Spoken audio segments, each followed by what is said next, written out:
In language classes, we often use movement to teach physical actions and concepts like turn left, turn right, touch your nose, touch your cheek. But we can also use movement or TPR, total physical response, to teach more advanced vocabulary, even vocabulary that's abstract or based more on ideas and more intangible. My name's Erin. Today I'd like to talk about how we can use TPR or movement to help our students understand more deeply and remember more permanently advanced vocabulary words in addition to the physical words that we might associate with TPR.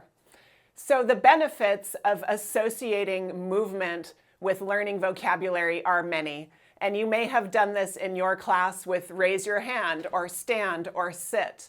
Studies show that linking movement and the memory in our muscles to our brains can help students not only understand a word's meaning more deeply by experiencing a physical representation of that meaning, but it can also help them internalize the concept of the word and remember their vocabulary for longer, thus leading to more fluency and less anxiety with these new words. I think TPR also creates less anxiety because when we move, there's an element of silliness and we're not focused as strictly on correctness. So often you'll see TPR or movement used in these kind of really great application areas. Directions, left, right, forward, backward, maybe having students move in those directions.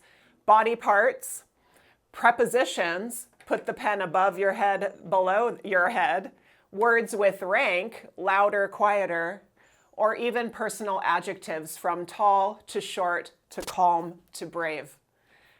What I'd like to share with you is an experiment that I did with a group of teachers where I tried to choose vocabulary words that were quite difficult and abstract in nature. Of course, these were educators, so they had wonderful English. They knew many of these words, but in some cases when they didn't, we were able to experiment and find out whether they could learn the word more easily if we added a movement or if we just talked about the word without movement. And here were the results. These were the words that I told them about and then gave a quiz on. The red ones, I just said the word with no movement, but the blue or purple ones, I added a movement. We had reclusive, plethora, and brusque. Well, when we did the quiz, many participants, many of these educators reported back that they did remember the purple words better. Probably the most popular learning was plethora, where I said, my aunt and uncle don't need any more dishes. They already have a plethora. And people in class said, I've never heard that word, but I don't think I'll ever forget it because now I can associate what it feels like. And so with each of those words, plethora showed a large amount, reclusive showed the feeling behind that, and brusque made something appear direct and a little bit abrupt.